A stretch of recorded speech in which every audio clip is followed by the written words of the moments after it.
Monsieur le rapporteur, quel est votre avis sur cet amendement 66? Monsieur le rapporteur. Bon, ça commence à être un peu pénible parce que vous faites des amendements où la ministre vous répond gentiment. Je veux dire, elle vous informe gentiment que ce que vous demandez est satisfait, qu'il faut retirer vos amendements. Depuis ce matin, elle vous dit soit défavorable, soit de retirer vos amendements. Vous n'en avez pas retiré un seul. Un seul.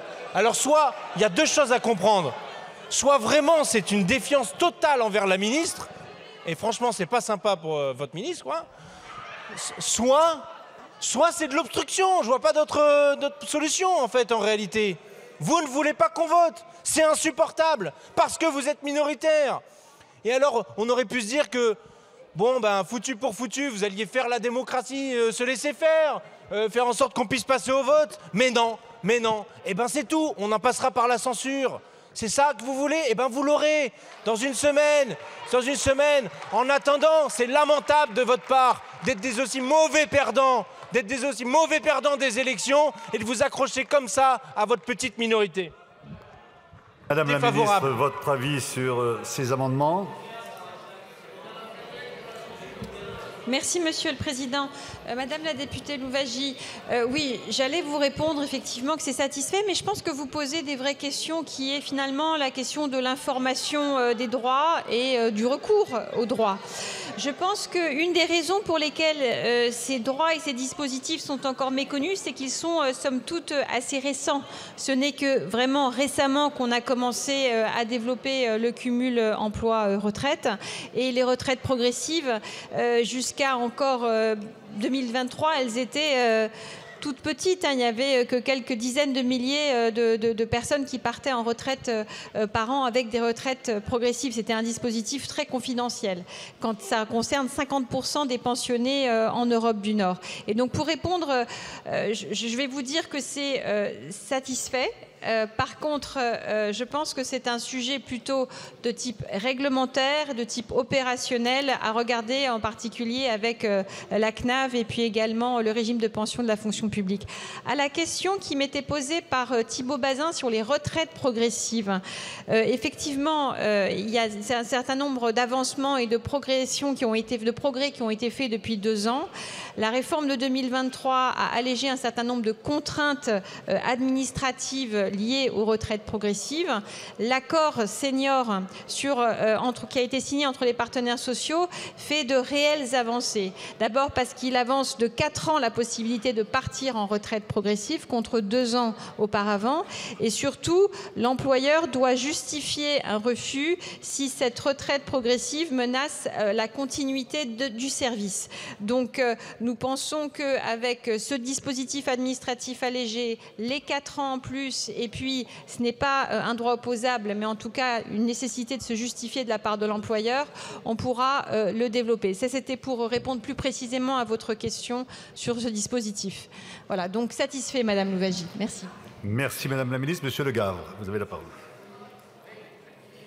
Montrer que tous les moyens auront été employés pour que n'ait pas lieu le vote sur la réforme la plus rejetée de ces dernières années. Emmanuel Macron lui-même l'avait dit il y a quelques mois, il n'y aura pas de gouvernement du nouveau Front populaire parce qu'il n'y aura pas de remise en cause de ma politique et il n'y aura pas de remise en cause de la réforme des retraites. Et donc vous avez fait l'obstruction à laquelle vous vous êtes livré aujourd'hui et qui conduit à la situation que nous voyons maintenant, situation navrante. Tous vos amendements ont été rejetés. Tous les arguments que vous avez employés, tous vos amendements sont identiques, ce sont tous les mêmes.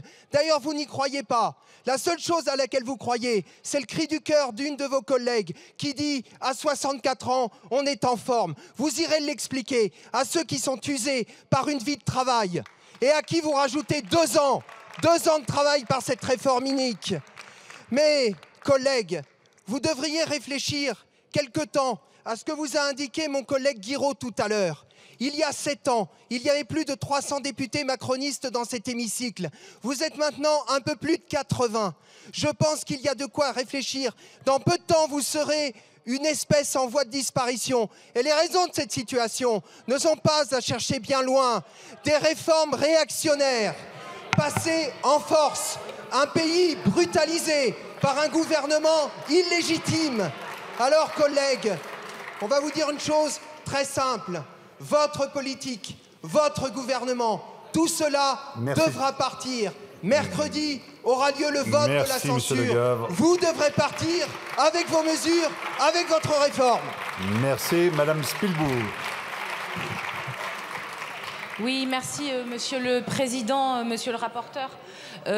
Moi, je trouve au contraire que cet amendement reste très important et un vrai amendement de fond d'information et de bonne information des assurés sur notamment les rachats de trimestres. On sait que beaucoup de nos retraités n'ont pas suffisamment d'informations sur leurs droits. Et puis, par rapport à ce que vous venez de dire, Monsieur le rapporteur, je veux rappeler les propos de Manon Aubry. Manon Aubry, en 2020 déjà, pendant la réforme des retraites, 19 000 amendements, elle revendiquait de faire honneur à la démocratie en utilisant l'amendement, l'outil des parlementaires.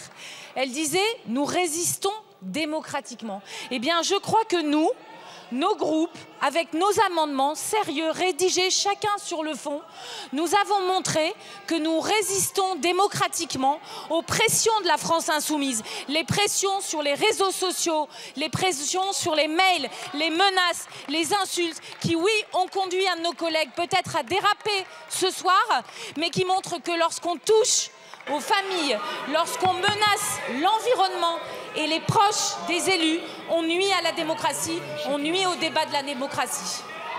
Merci, Madame Spielbourg. Pour une demande de rappel au règlement, Madame Chipiro, vous avez la parole.